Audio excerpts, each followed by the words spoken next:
everyone, this is Mattman. Yep, I'm doing this bit again. I mean, I did it with the first two Batman Caped Crusader videos, so I might as well do it with my summary of my thoughts of the rest of the series. So since I can't commit the time to doing more reaction videos for the final 8 episodes of Season 1 of Batman Caped Crusader, and since they are currently working on a second season, and I and my alter ego, yes, because, obviously there's so much of a difference between me and the other guy. Yeah, my alter ego wants to dedicate more time as a writer. I'm going to do a summary video of the final 8 episodes of Batman Caped Crusader. So, let's start. The third episode is called Kiss of the Catwoman, which is also a reference to the play and movie called Kiss of the Spider-Woman. The episode opens up at Gotham Museum, where Tom Kenny voices E.L. O'Brien, Plastic Man. Now, didn't Tom Kenny voice him in Batman Brave and the Bold? Because that's pretty cool that they brought him back. Anyway, so while this E.L. O'Brien is not Plastic Man, he is a reporter, which is, I think, a far cry from him being like an old crook. So at the Gotham Museum, Bruce looks at his mother's pearls, like they're in a display case. And while there, he talks with Miss Kyle, voiced by Christina Ricci. And we learn that Selina Kyle's father is in prison for tax fraud, which, it's a fictional universe. When a millionaire or a billionaire, goes to prison for tax fraud. So they have a talk, and, apparently she's in a bit of trouble. It's implied that she's in trouble, and she has a history of being a klepto and stealing things from people. Like, she's like, oh, that's all in the past now. And also Bruce overhears somebody basically insult his mother. And they're like, oh, well, I mean, they, the Waynes walk down Crime Alley, and but you're surprised that they get shot? And so, Bruce hears that, so he, punches the guy in the face. And it's like, whoa, everyone's, shocked by that. Honestly, the guy had it coming. So, as a result, Bruce has to go to therapy with a Dr. Quinzel, aka Harley Quinn, though she's not Harley Quinn. She's voiced by Jamie Chung. You may know her as, I think, she played Blink. She played Blink in The Gifted. I think she was Mulan on Once Upon a Time, and I believe she played Vicky Vale's mother on Gotham. Yeah, she's a very recognizable face. She was also in Lovecraft Country. So Bruce doesn't think he'll be in therapy for long. He doesn't need it, as far as he's concerned. But Dr. Quinzel asks him if he's ever resorted to violence, and Bruce is like, he gives a pretty cute answer to that. After being in therapy for a very short time, in that one session, Dr. Quinzel thinks that Bruce might be repressing his trauma.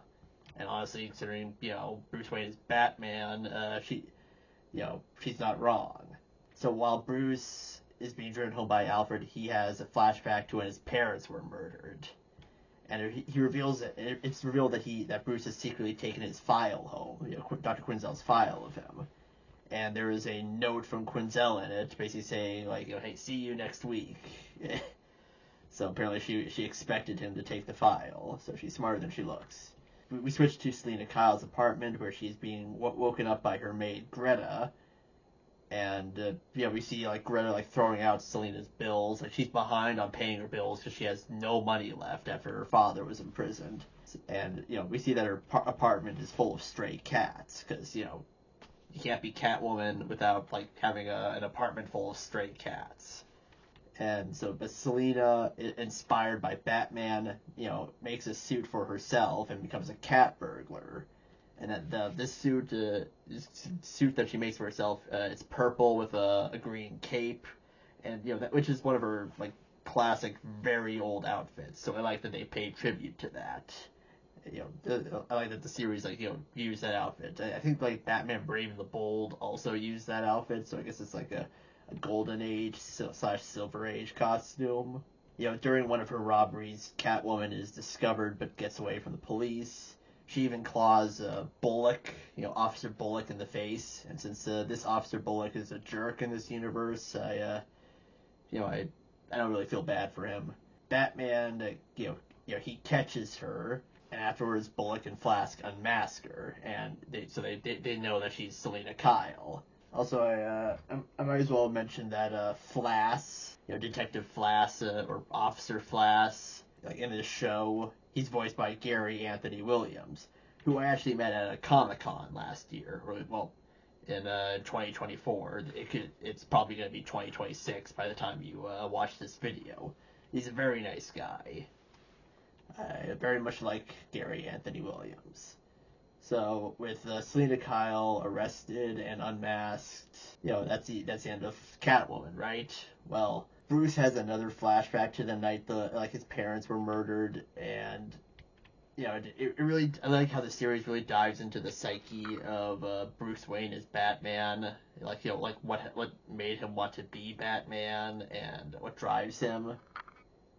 And we see that Alfred is driving the traumatized Bruce Wayne home. It's a small moment, but it shows Alfred's trying to make conversation with Bruce, but Bruce isn't responding to him. And honestly, that's when Bruce is a kid. But when Bruce is an adult, he's honestly not that much different. Bruce does not treat Alfred very well in Batman Caped Crusader, not like he does in most universes. So, he doesn't see him as an equal, even though Alfred is helping him out. So Bruce is in another therapy session with Dr. Quinzel, and she thinks that Bruce is repressing the murder of his parents to shield himself from any pain. Yes, and she wonders if he's going through the motions and acting like people expect him to act, he's going out with dates with various women. He's going to parties and drinking. And she's not convinced that that's who he really is. She's like, oh no, you're acting that way because you want people to think that you're all right, but you're not. And once again, she's not wrong.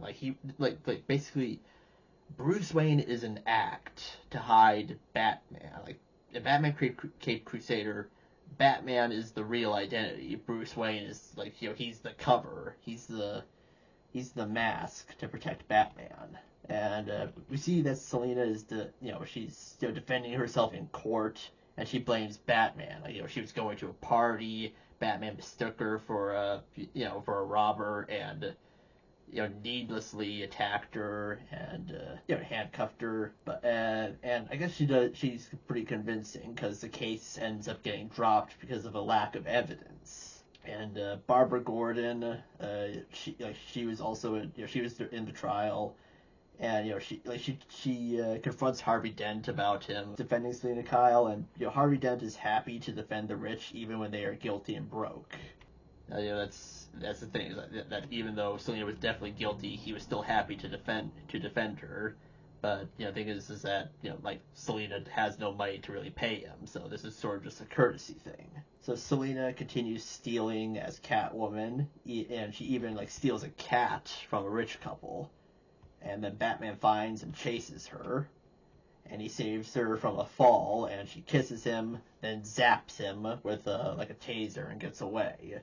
So I do like that that they do pay tribute to Catwoman kissing Batman, which surprises him. And we also see that she has turned her car into the Catmobile, and honestly the Catmobile is It's pretty ridiculous even for this show. That might be just a little bit too silly, but whatever. So Bullock and Flass, they raid her old apartment, but they see that it's abandoned and she's moved out after leaving court. And Selina, Greta, and her cats, they now live in a rundown apartment. She's used the money she's stolen to pay a year's worth of rent already, so nobody's gonna look for them. Bruce, Batman, hatches a plan to catch Catwoman by closing down the Gotham Museum to lure her out. Now that the Gotham Museum is closed, she'll steal something from there. He then goes to another appointment with Dr. Quinzel, where Dr. Quinzel says that she'll sign his papers. She's okay, I'll sign your papers and tell so everyone knows that you don't need therapy anymore. And the reason is because that despite all the sessions that they've had already, she's not convinced that she's gotten anywhere with him. Like, he's closed himself off to her. You know, he won't open himself up to her and shows she's given him the choice of continuing or stopping. And Bruce says, like, oh, he's fine. Like, you know, he's fine with stopping the therapy. Like, he doesn't need therapy. Batman doesn't need therapy at all. You know, one thing that I made note is that when they're alone, Bruce talks to Alfred as Batman. He doesn't talk to him as Bruce. That gives reason to what I think about the show is that, yeah, Bruce Wayne is just the mask. He's the mask he puts on in public. When he's in private with Alfred, the one person who knows, that knows that Bruce is Batman, he feels no need to talk to him as Bruce Wayne. He talks to him as Batman, because that's supposedly, like, what Alfred is useful for. Like, he's his confidant. Like, oh, well, this guy helps me out as Batman. I have no other need for him, like, as Bruce Wayne. Except, as the cover being Bruce Wayne's butler and driver and, other things. So, like, this is just him, putting up walls to closing himself off from other people. We get another flashback to the night that Bruce saw his parents were, get murdered. Yeah, it's like there are several flashbacks to that, like, showing the different, the different periods of times. Like right after the parents were killed, right after the Waynes were killed, and he's being, the police are trying to get him to talk, but he's, like, so traumatized that he can't say anything, to Alfred driving him home. And finally, we see him in bed, and he can't sleep, so he wakes up Alfred, and he tells him that, I need to make them pay. I need to make crime pay, and you're going to help me do it. Like, he straight up tells Alfred, like, you are going to help me become a vigilante. It's a pretty eerie scene coming from a child Bruce Wayne. So Batman gets E.L. O'Brien, aka not Plastic Man yet, to help him in his plan to get Catwoman. So like during the confrontation with during Batman's confrontation with Catwoman, O'Brien is taking pictures of them both, as evidence that Selina is Catwoman and that she is robbing the museum. And during the fight, Catwoman sicks a panther on him. Now, where she got a panther, I don't know. Maybe she bought it from the local zoo, and he's able to knock the panther out with some sleeping gas. Maybe it's like panther gas, like panther spray, kind of like shark spray. And then Bullock and Flass arrive, and Flass is able to, one of them grazes Catwoman's leg, so she falls over, and Flass is prepared to kill her, like execute her right then and there. But Batman saves her, and he helps clean her wound.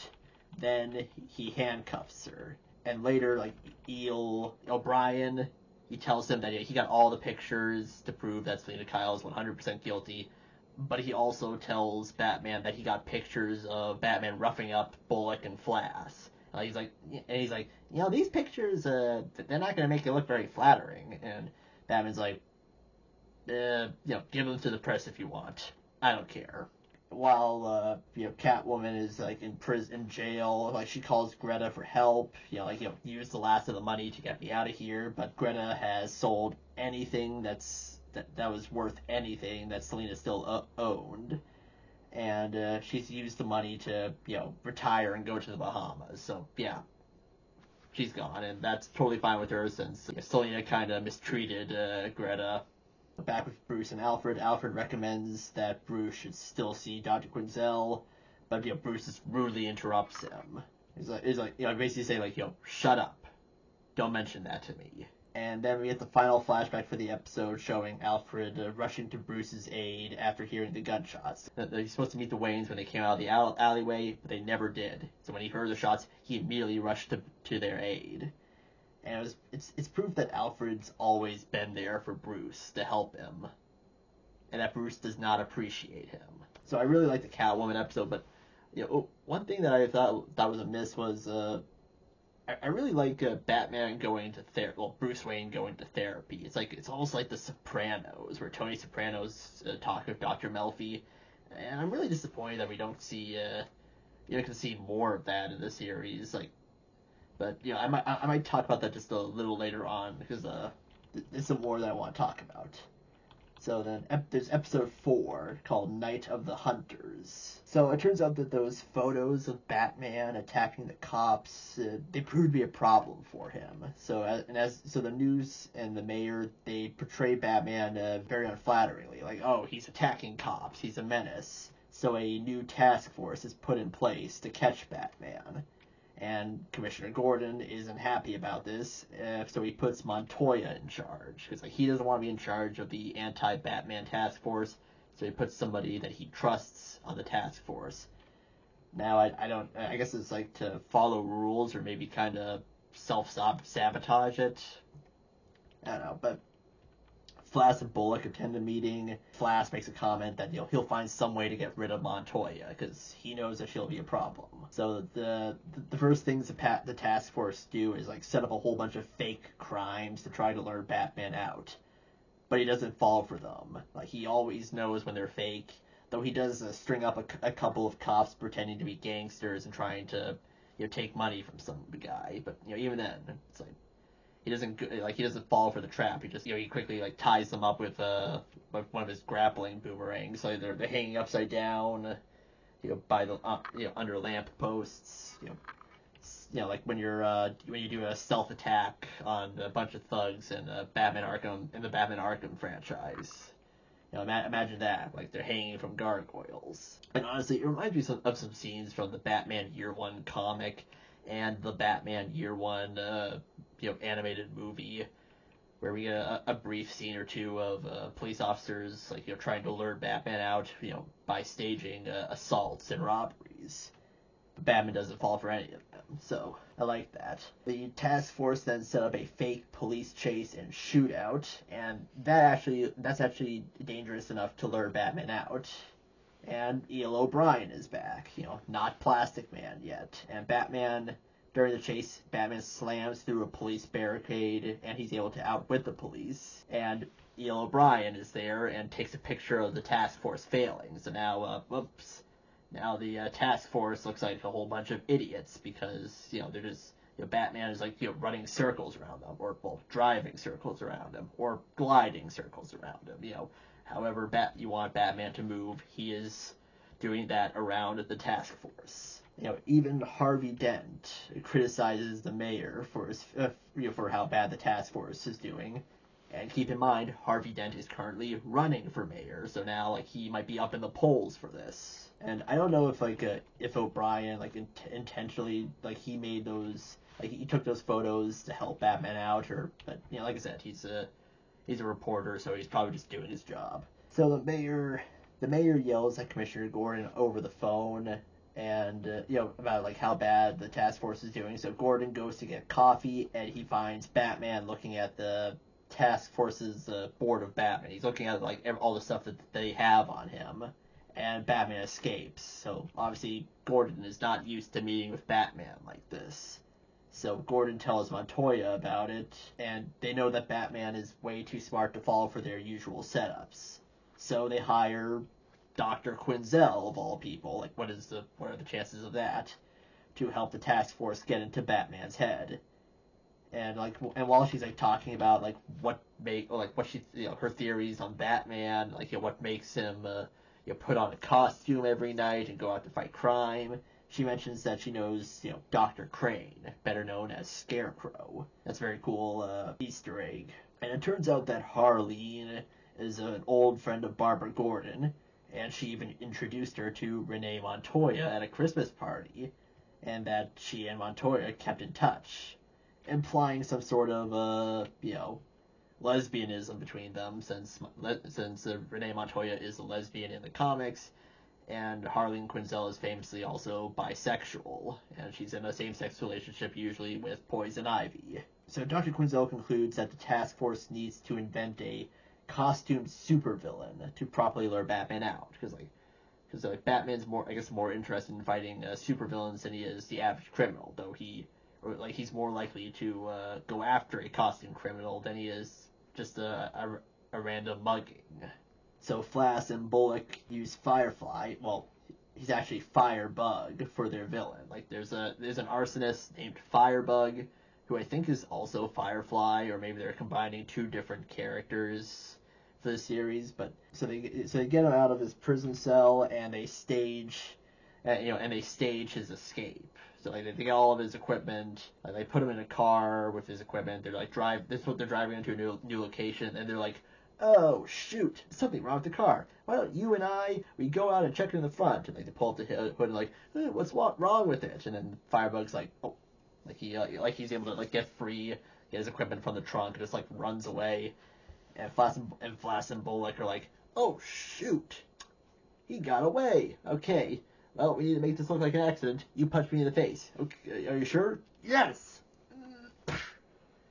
Yeah, and I do like that Bullock hesitated to punch Flash. Like he wasn't sure he wanted to hurt Flash, so that shows that they are good friends. While this is going on, like Barbara had caught Bullock and Flash like leaving with Firebug, and she asked her dad about it, and he had no idea. So he's angry at Bullock and Flash. We see that Firebug likes to imagine everyone and everything around him on fire. It's like he's so obsessed with fire. He's like, ooh, wouldn't it be nice if everyone and everything was burning, just burning.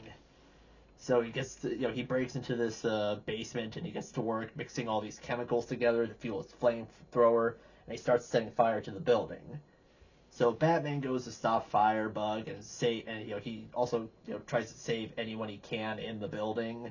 Bullock and Flash, they ignore Gordon's orders, to stand back, and instead they plan to go into the building to arrest/kill Batman. So Batman is chasing after Firebug, and he beats up any officers he comes across, or any task force officers that are trying to catch him. And then when Gordon and Montoya arrive, they also go into the building looking for Bullock and Flash, trying to stop them before they do anything stupid, because Gordon does not want any cops dying because of this. So Bullock and Flash, they find Firebug, and they kill him. Like, he knows too much. He's like, well, okay, let's just shoot him. So they shoot him, and he smashes out of the window, falls down on a car, dead. And I just want to point out that Firebug was giving up. Like, his flamethrower ran out of fuel, and they still killed him. And O'Brien, not Plastic Man, he takes a picture of Bullock in the window. And, right after Firebug is killed. So after Batman and Gordon save some kids from the fire, and the fire is controlled, Gordon confronts Bullock and Flash, and he's like, I know what you two did, but because the papers declare them heroes, Gordon can't have their badges. Yeah, this is the next day, and the mayor even puts them in charge of the task force. So it's like, uh-oh. Yeah, so even though they almost got a whole bunch of people killed, they got rewarded for it. Okay, so episode 5 is called The Stress of Her Regard. Okay, this is where I think I really wish that they had dived more into the therapy with Batman. Okay, so Batman stops a bank robber and then sees he's dressed as King Pharaoh, so he's locked up in Arkham Asylum. Yeah, King Pharaoh's he's like an old classic villain that DC loves to show every now and then. He was in the Adam West Batman show. He's one of those C-list Batman fodder that Batman likes to whenever there's a whole gathering of villains, Batman needs to beat them all up with one punch. He's one of the villains that gets punched in the face usually. So we see a person in a clown makeup is tortured with a feather to the feet until he promises to give up everything he owns. He's a very rich person. He's like, okay, fine, I'll give everything up to charity. We hear a woman's voice over this microphone, over this speaker, and she says that she doesn't believe him. So the torture continues. It's the most kid-friendly torture I've ever seen in a show like this. We cut to Barbara, Harleen, and Renee having coffee together, and just a quick mention of the animation. I like that not all the female characters have the same body type. Renee is a bit thicker, so is Harleen. In the original DC animated universe, I think all the female characters have the same skinny body type. But in this show, yeah, like a lot of the women, like they're not all like super skinny with hourglass figures, or at least like at least their waists are like this thin. So Barbara, like, she's having trouble keeping hope because it's like everything's like getting worse with the election, the task force, her job, crime, you name it. But Harleen and Montoya, they help her, they help pick her back up, so like and give her some hope to keep fighting the good fight. Afterwards, Harleen and Renee plan on a date, so they are interested with each other. So Batman investigates the Pharaoh guy's office in his building, and he finds a room dedicated to Egyptian artifacts. So I guess he was a little bit obsessed with Egyptian mythology.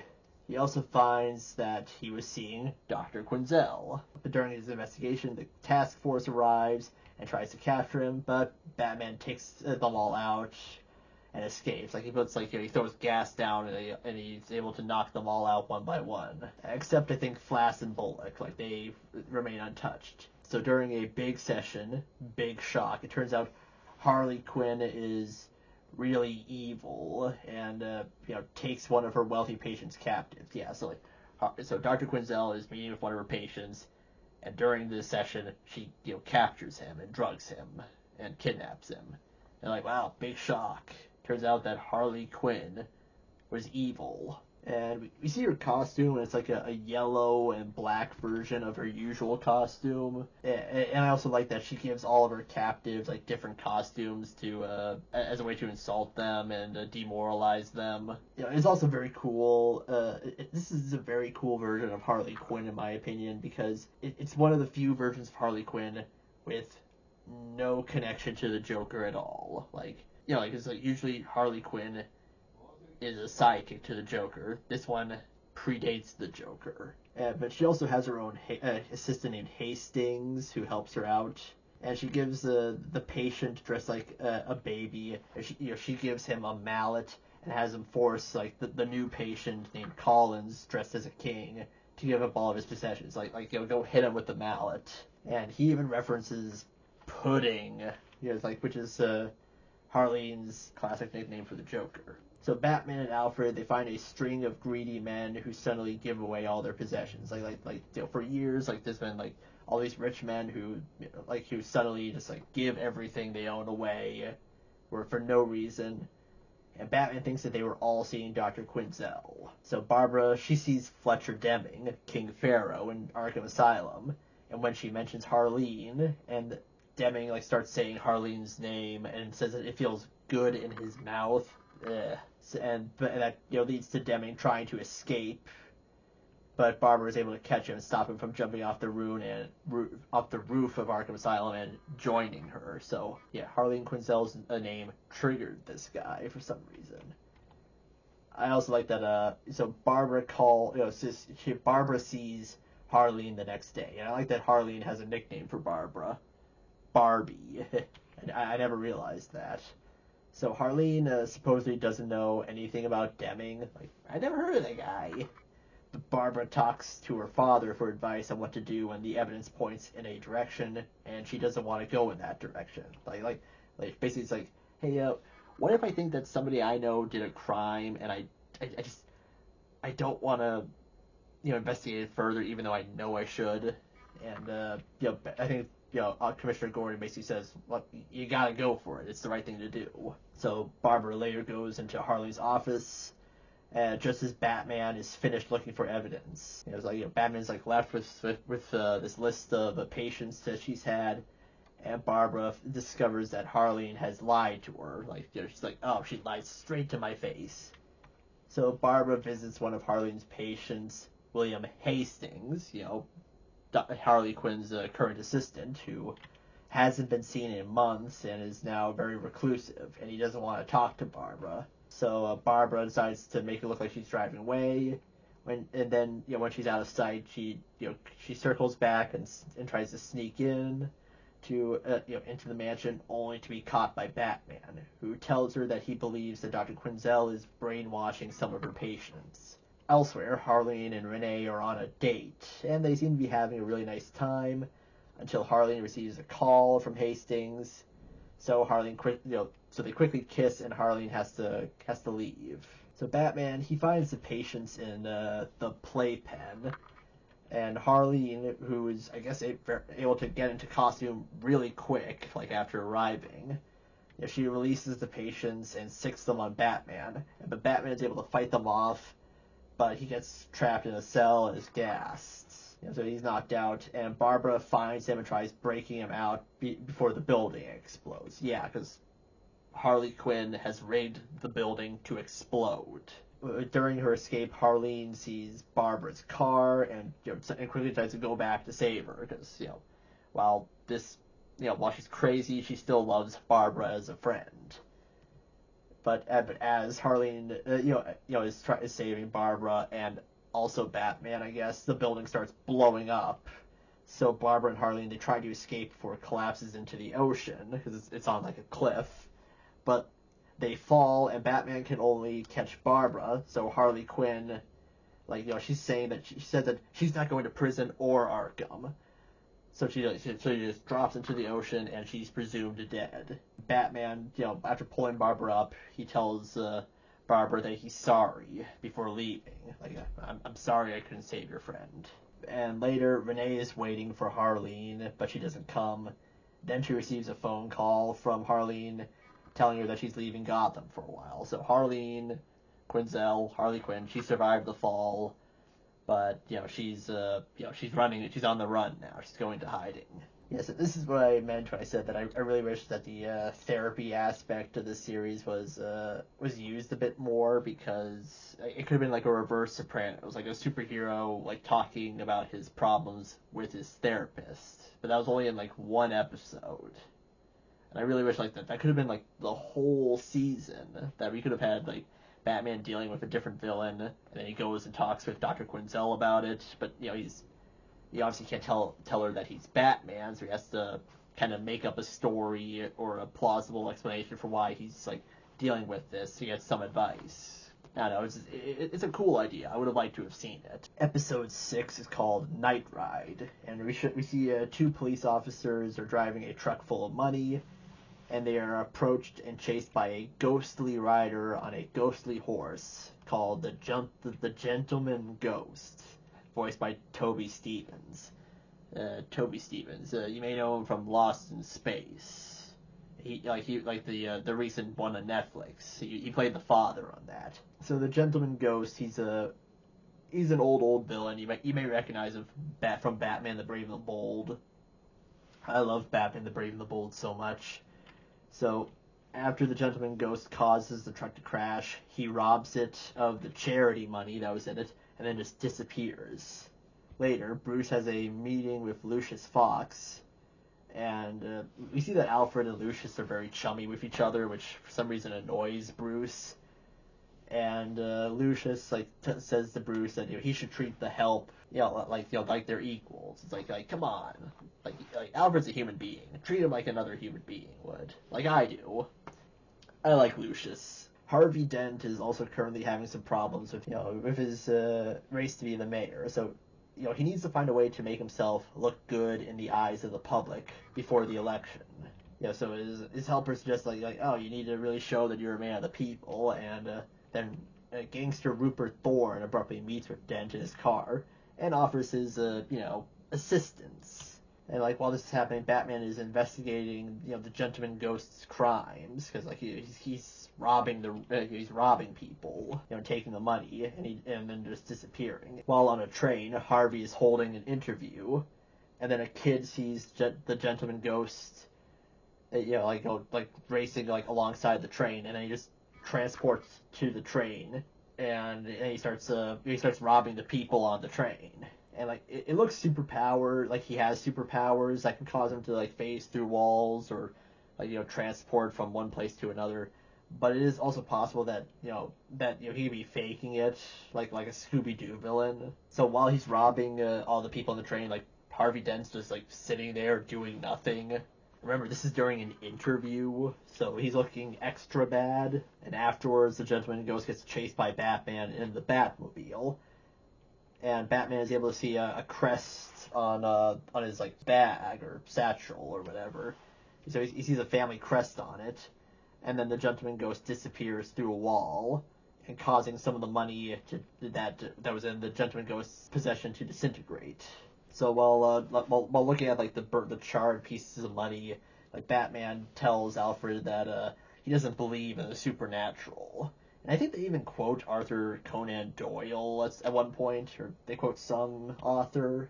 I don't know. I don't know enough about Arthur Conan Doyle to be certain. So Lucius Fox, he visits Russell Craddock, who is also voiced by Toby Stephens, and his mansion has the same family crest as the Gentleman Ghost. So Russell Craddock, like he doesn't have any money anymore, so he's planning on like selling his mansion and then just like moving away.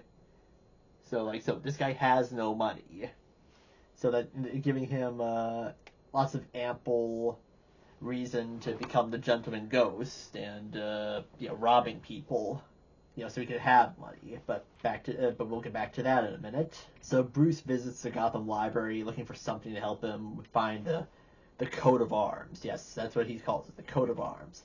And this nice librarian named Wilma, he tells Bruce about Gentleman James Craddock, the original Gentleman Ghost in the comics, and how his family was one of the founders of Gotham, but he was a gambler and he hated democracy, so he became a highwayman who stole from the poor and gave to himself.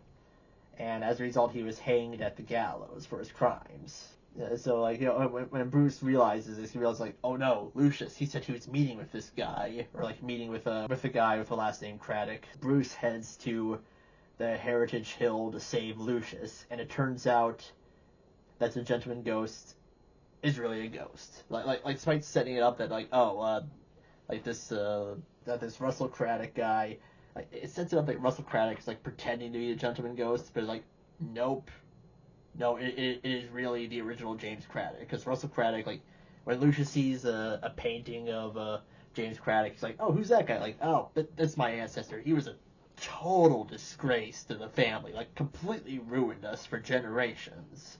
And then suddenly, like, the house starts shaking, and then the ghost comes out of the painting, and he's like, you call me a disgrace? You are a disgrace. So Batman, like, he arrives at the mansion and tries to fight the ghost, but his hand freezes. The ghost literally freezes Batman's hand like in ice.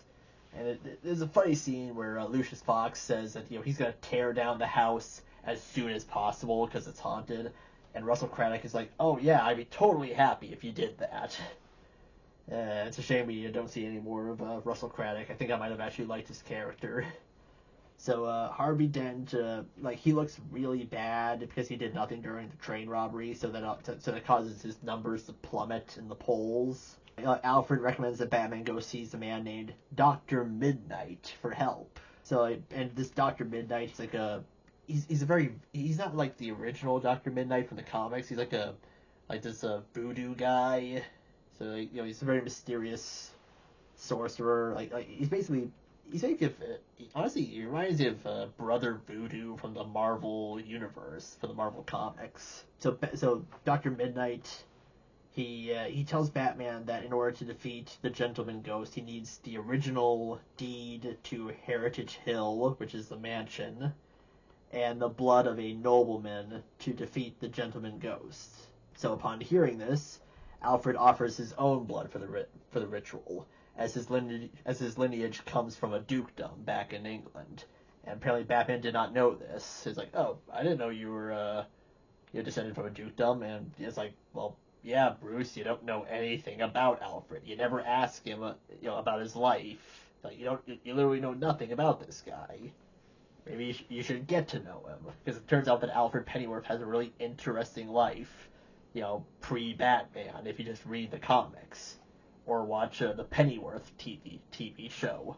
That show was canceled way too soon.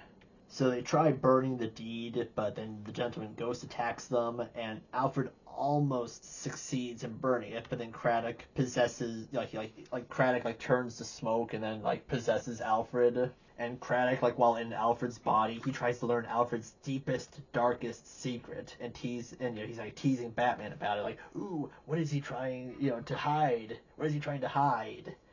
What won't he show me in his mind of his? And it's implied to be that his deepest, darkest secret is that Bruce Wayne is Batman, but I think it might be something else, something that they're gonna reveal in season 2. It might be something completely different. I'd be it might be truly shocking. Maybe Alfred is really Batman's father. Bruce Wayne's father. That'd be crazy. So Batman, he's able to burn the last deed, and he puts Craddock's spirit in a vial that Dr. Midnight gave him. And Alfred, he survives the possession, and Batman reminds him that he can't do the job without him. Of course I saved you. I can't be Batman without you. So it's it's once again, he's putting up walls. It's not I really care about you or anything. It's that, well, I need you. You're useful. But I do think that Batman really does care about him. He just can't voice it in words. So then Dr. Midnight, he appears, but he's wearing the Gentleman Ghost's classic outfit for some reason, the white suit and hat, and why? Because the Gentleman Ghost in this series, he's dressed like a red coat or something, he's from the Revolutionary War instead of I think London. I think of Sherlock Holmes's era. Back in London, England. So Craddock, he seems to know who Dr. Midnight is, and he's in the vial, he's begging Batman not to let this guy have him. Don't leave me with him. Don't leave me with him. But Batman couldn't care less. So we see that the episode ends with Harvey dropping. Batman gives the vial to Dr. Midnight. He's that's that. So Harvey has dropped severely in the polls and loses most of his donors. So Harvey is forced to ask Thorne for help. And that's how the episode ends. So then we have episode 7, Moving Target. So Barbara Gordon is helping a client. And the client, he's guilty, but Barbara's able to work out a deal for him for a smaller sentence. And it's basically more of a slap on the wrist compared to what he could have gotten. And then Barbara and Jim, Commissioner Gordon, they argue over her helping this criminal and getting off for technicality. It's why do that? And it's well, I don't know. It's my job to help people. It's well, you're not helping the right people. So Officer Jim Corrigan, who in the comics is the Spectre, he shoots a hitman who is about to kill Gordon. Some guy in the crowd is about to kill Commissioner Gordon, and he stops him. So and this hitman turns out to be Floyd Lawton, aka Deadshot, and he's in surgery. So that's actually the last we see of him. And they don't know who hired him, but there's now they get word that there's a hit out on Gordon. But Gordon stubbornly refuses any security detail and ignores any advice from Renee and Barbara, on for his own safety. And later Batman visits Barbara about the hit on her father, and he tells her it came from Blackgate Prison. So Batman sneaks into Blackgate and interrogates a guy who tells him the hit came from a guy named Mueller. And it turns out that Mueller has doubled the price, and now a whole team of pros are coming in to Gotham, to kill Gordon the right way. And this includes the Green Arrow villain, Automatopoeia.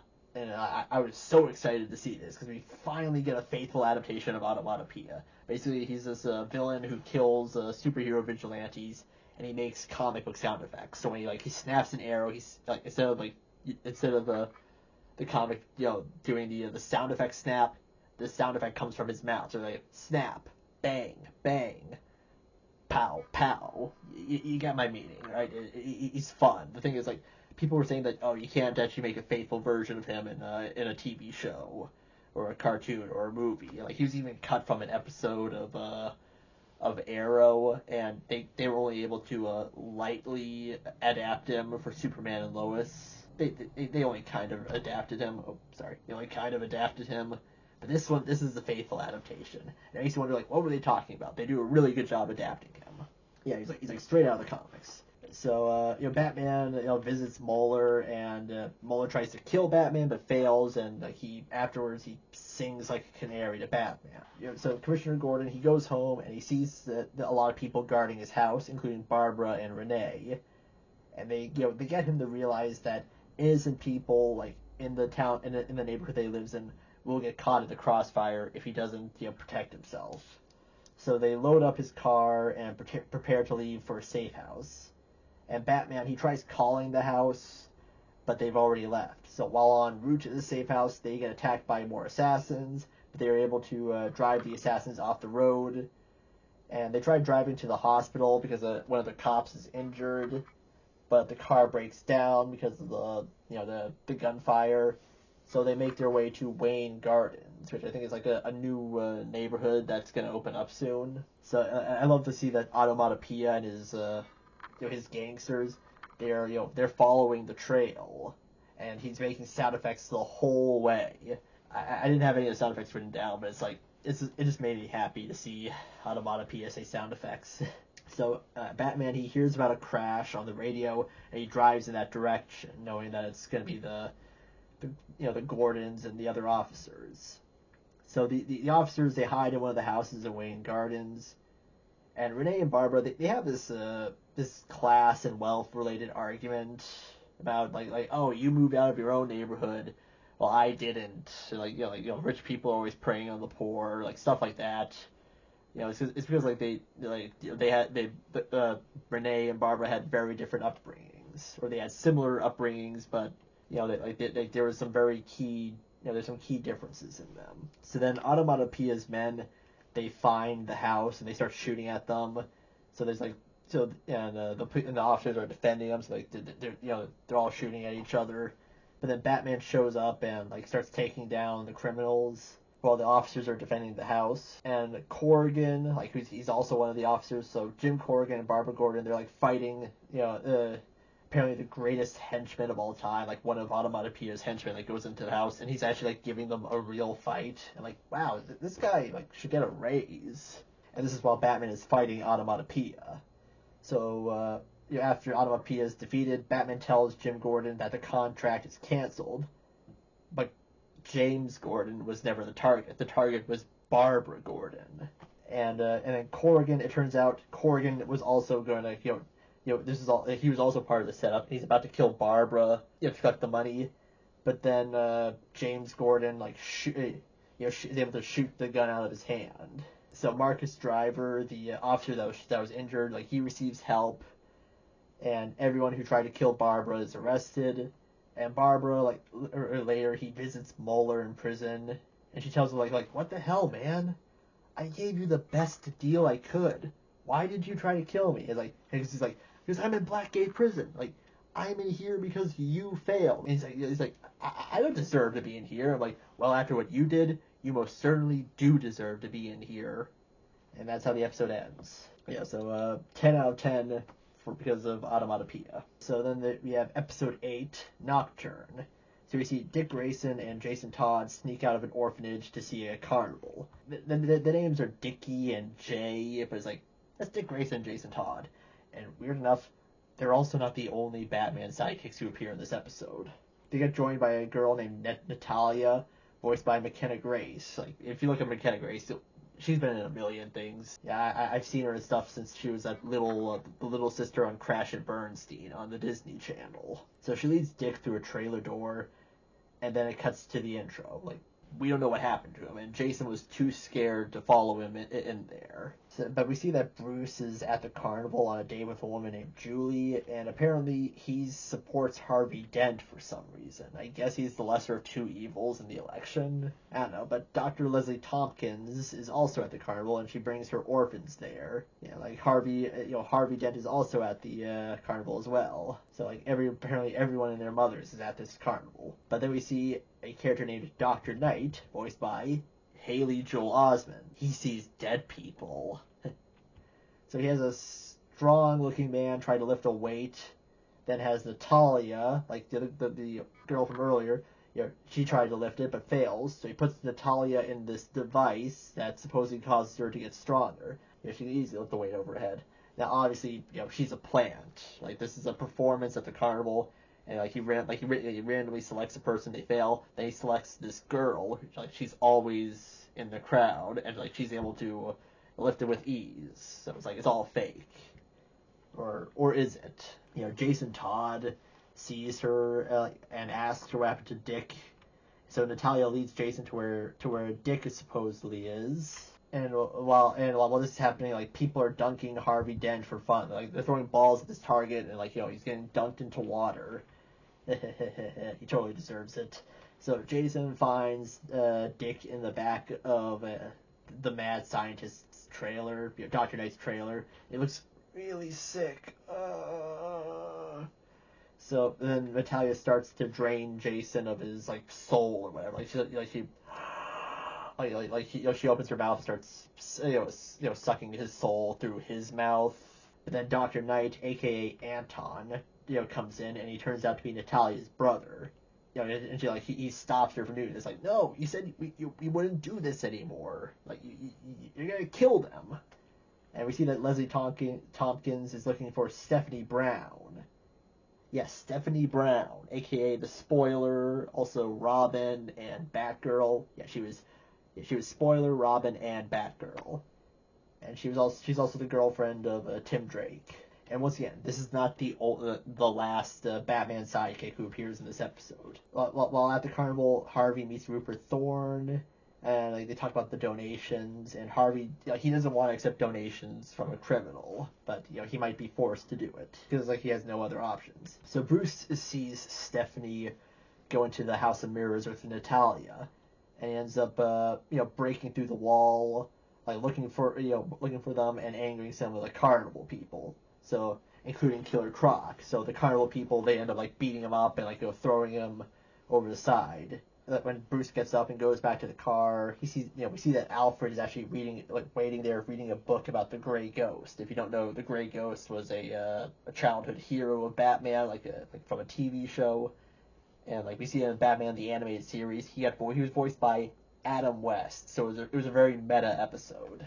I really like that, but Bruce is okay, this is the job for Batman, so he needs to get dressed as Batman to continue the search. So Anton, he next catches Natalia draining Stephanie, and she lashes out at him, throwing him into the wall, and and a piece of furniture falls on him. And then Carrie Kelly goes missing as well. If you don't know, Carrie Kelly was Batman's Robin from The Dark Knight Returns, written by Frank Miller. And she is the fourth and final Batman sidekick in this episode. It makes me wonder, how many Batman sidekicks are being raised in that orphanage with Leslie Tompkins?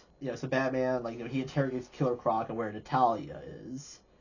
And while this is happening, Harvey receives his donations from Thorne. And, but there's a catch. The catch is that he'll have, in return, he'll let a case drop. It's one of my guys is on trial, just let the case drop, and you will get all the money you need for your mayoral race. And Harvey doesn't feel comfortable with this because, like I said, he doesn't want any dirty money, even though he's, I think, he has, his morals are a bit shifty. But so I guess he really does want to help fix Gotham, and he's not as corrupt as I initially thought he was. He's just a bit of an entitled jerk. Batman finds Anton and the kids. And Anton, before he dies, he tells Batman about his sister and her affliction. And he also tells him to find her before sunup. So Natalia is basically a vampire. Not an actual vampire, but she's got the powers of a vampire. Sort of. So Natalia finds Carrie Kelly, and she starts draining her. But then Carrie kicks her and runs away. So immediately she is the coolest. That is why she is the coolest Batman sidekick ever. And Natalia is so strong, she's able to punch a tree over in anger, and which also gets Batman's attention. So Natalia, she finds Carrie Kelly again, but Batman stops her this time.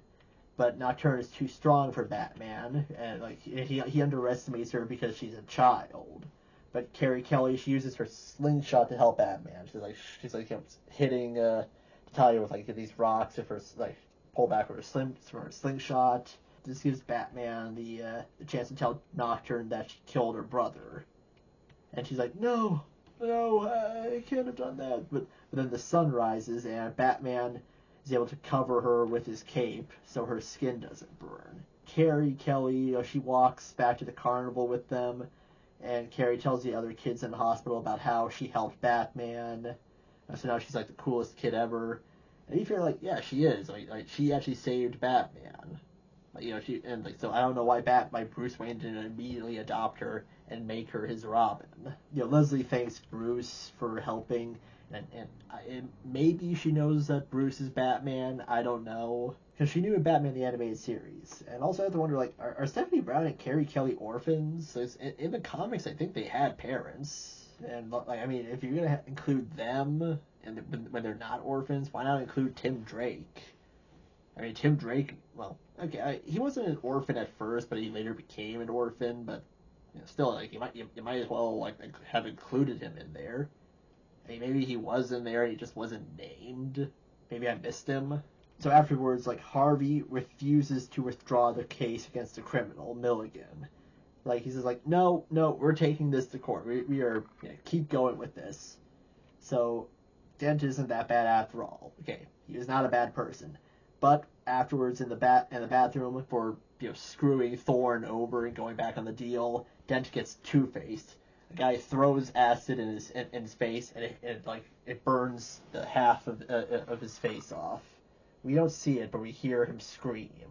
Okay, so episode 9, almost finished. The episode is called "The Killer Inside Me." The episode begins with Harvey Dent having a dream of him becoming mayor of Gotham, but then something starts happening to half of his face, and everyone starts commenting on it, like how hideous he is and how terrifying he looks. And then he wakes up, and we see that half of his face is bandaged up, and it turns out that Harvey lost the race. He had to resign because of his injuries, and so he lost the race. And he's now a little crazy. He's prone to outbursts. He's just traumatized by everything that happened to him. And it turns out that there are no leads on who attacked Dent, but Bruce he visits Harvey and invites him out to dinner, and while at dinner, Harvey is anxious about all the people around him possibly staring at him, and he starts saying all of his thoughts out loud. He has no filter. There's some pretty concerning stuff, and he won't eat, especially the violent ones. He says any thoughts of violence, he just just spouts out of his mouth, and he's like, oh, did I say that? Or did he say that? So he supposedly doesn't remember the attack, but then he has an outburst when he thinks the waitress is staring at him. And so he takes off his bandages to show people what he looks like now and runs away. So if you get to see his burnt face, the mouth hole in the side of his face, his lack of an eyelid.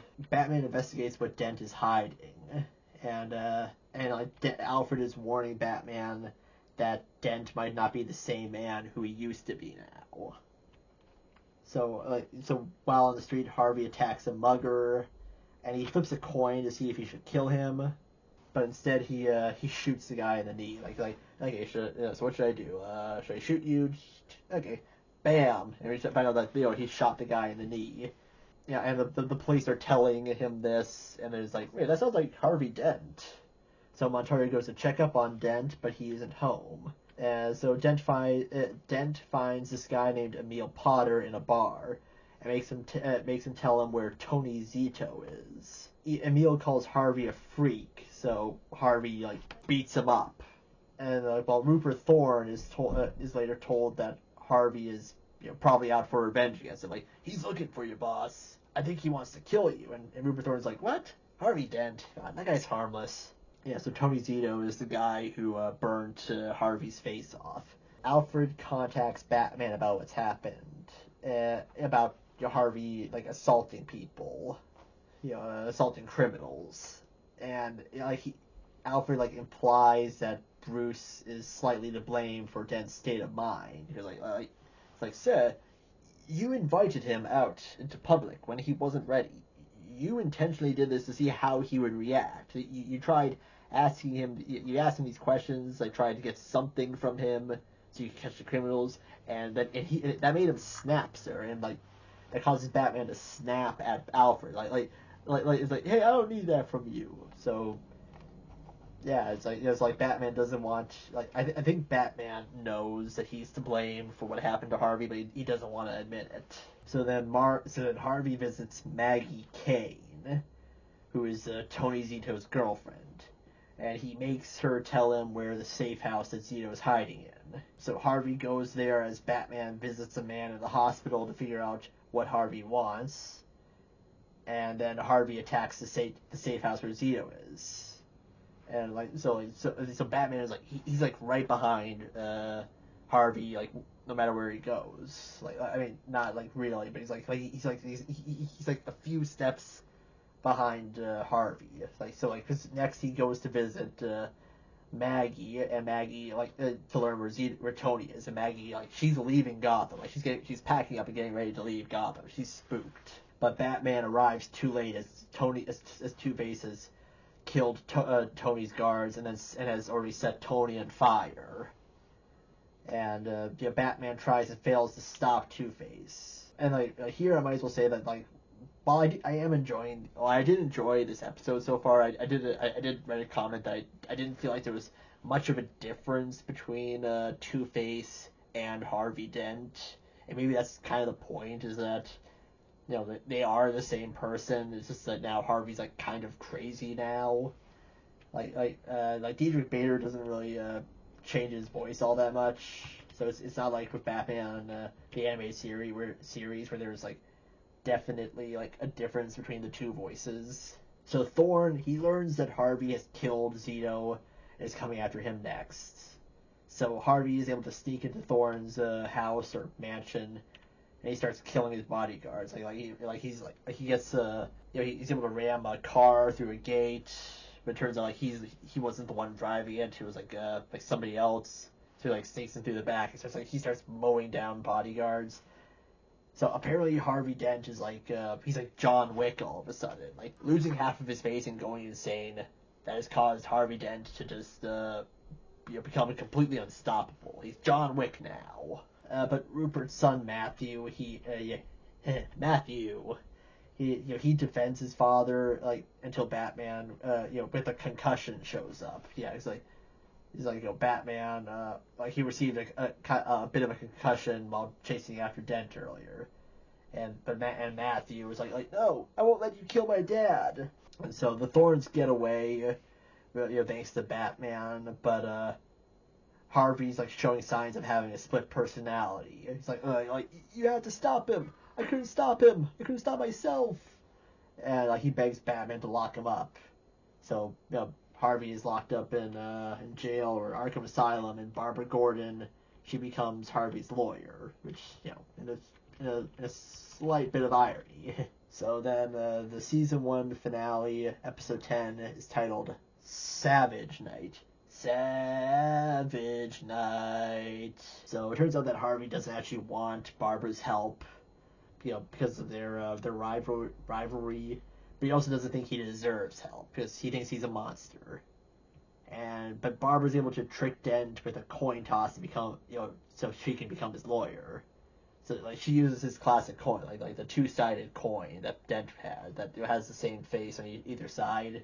I like that she turned that she did that trick on him. So with Dent in Arkham Asylum now, Barbara makes a deal with him to expose corruption in the city for a lesser sentence. And she's if you tell all of us about all the stuff that you know about, maybe we can lessen your sentence. You can still do some real good. But Harvey snaps at her because he hates himself. So again, Batman visits Barbara about Dent afterwards, just to see how he is. And then Bruce goes to visit Dent in Arkham to apologize for, taking him, into public when he wasn't ready, and he convinces him to redeem himself.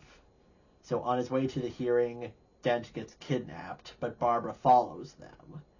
And his kidnappers are, you guessed it, Flaz and Bullock. So Dent is able to cause a car crash and tries to escape. and Barbara helps him do it. But then she handcuffs him to her so he doesn't go after Thorn, or tries to run. And then Barbara calls her father for help, then calls Batman because Batman said hey, if you ever need help, just call this number. So she calls a number, and the number is to Alfred's phone, who then connects her to Batman's phone. So I like that. Barbara takes Dent to the pier where the cops and gangsters are both looking for them. So Dent and Barbara, they meet up with Gordon, Montoya, and Batman demands that Dent testifies. And then afterwards, Batman goes and secretly takes out all the gangsters, like he's in an Arkham video game. And Harvey, he wants to give himself up to Thorn to save everyone, but while running from the gangsters, Dent gets shot. And Barbara is able to get Harvey back to her car. Gordon stops Bullock from shooting him, Commissioner Gordon, I believe. But then Flass shoots Harvey again. Harvey gets shot again, this time by Flass, and almost shoots Barbara. But Batman stops him and then pretends to shoot Flass, as a way to scare him. He points a gun at him and and all the bullets miss Flass. And Flass is horrified by this, and then Batman knocks him out and throws his gun away. And unfortunately, Harvey Dent dies. He dies from his injuries, but he dies a good man. A man seeking redemption. Which is probably for the best, considering all the other versions of Harvey Dent out there. So then Batman, after failing to save Harvey, or maybe he actually does succeed in saving Harvey by convincing him to testify. So I guess in a way he did save him, even if he still died. But Batman reflects on everything that happened, and Alfred tells him that he's nothing like what happened with Dent. He's like, you are nothing like Dent, sir. And Batman, he has friends now. Barbara Gordon, Commissioner Gordon, Renee Montoya. And he even calls Alfred his first name instead of Pennyworth. See, that's the thing, is that Batman, throughout the season, he's been calling Alfred Pennyworth. Do this, Pennyworth, or come on, Pennyworth, Pennyworth, Pennyworth, Pennyworth. And it's just another, sign of him, putting up a wall with Alfred. It's something we don't see with Batman all too often. So it's a real character arc for him. I do like that this season gave Batman a character arc.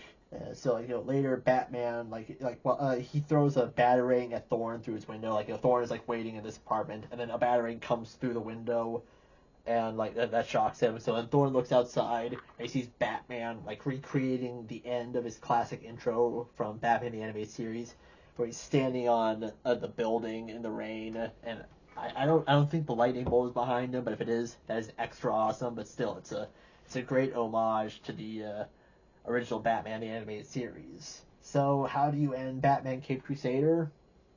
By teasing the Joker. It shows a whole bunch of dead corpses in this shack, and they all have smiles on their faces, and the last guy is he's laughing.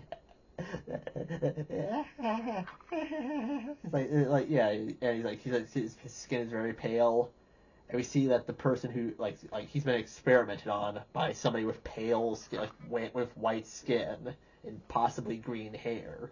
Obviously, this guy is the Joker, so we have a Caped Crusader version of the Joker, and he's going to be in season 2. Yeah, so Batman Caped Crusader, I thought that I really liked it, but honestly, it felt I don't know, it felt like something was missing from it the whole time. If I have to be honest with you, I think it's just that since I think it reads like a comic book. It's almost like you're watching a comic book, if that makes sense. I can almost see all these scenes play out on the pages. So I think it would be a really good Elseworld series.